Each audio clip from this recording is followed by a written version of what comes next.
Back to my channel. आज हम another concept देखेंगे वोकेटिव केस के बारे में कि वोकेटिव केस क्या होता है, उसको हम किस तरह से आइडेंटिफाई कर सकते हैं। लेकिन उससे पहले अगर आप मेरे चैनल पे न्यू है तो लाइक सब्सक्राइब और शेयर करना मत भूलें।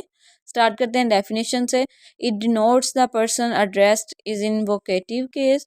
ये क्या करता है कि एड्रेस को शो करता है कि जब भी हम किसी पर्सन को एड्रेस करते हैं वो हमारे वोकेटिव केस को प्रेजेंट करता है। फॉर एग्जांपल यहाँ पे हमारे पास कुछ सेंटेंसेस हैं जो कि वोकेटिव केस को प्रेजेंट करते हैं।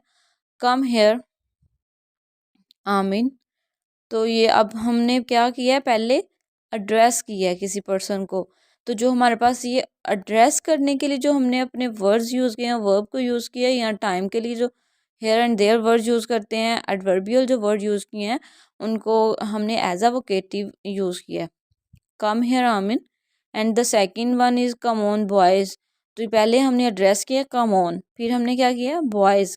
कम ऑन बॉयज़ के पहले कोई हम किसी पर्सन को बुलाने के लिए, काम करने के लिए कोई बात बोले, उसके बाद हम उसका नाम लें तो वो हमारा वोकेटिव केस में आएगा। यानी इसमें क्या होता है, इसके सेंटेंसेस में जब हम किसी पर्सन को कॉल करते हैं तो उसमें क्या करते हैं, पहले हमेशा कोमा लगा के हम उस चीज़ को जो हमारे पास सेंटेंसेस या नाउन प्रोनाउन वर्ब जितने भी हमारे पास वर्ड्स होते हैं उनको अलहदा कर देते हैं।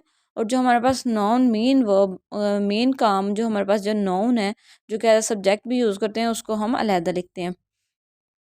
Asif what are you doing. यहाँ भी आप देख लें, आसिफ जो है ना हमारा नाउन है और इसको हमने क्या पहले ही कोमा लगा के अलहदा कर दिया। और फिर हमने क्या किया, ड्रेस किया व्हाट आर यू डूइंग।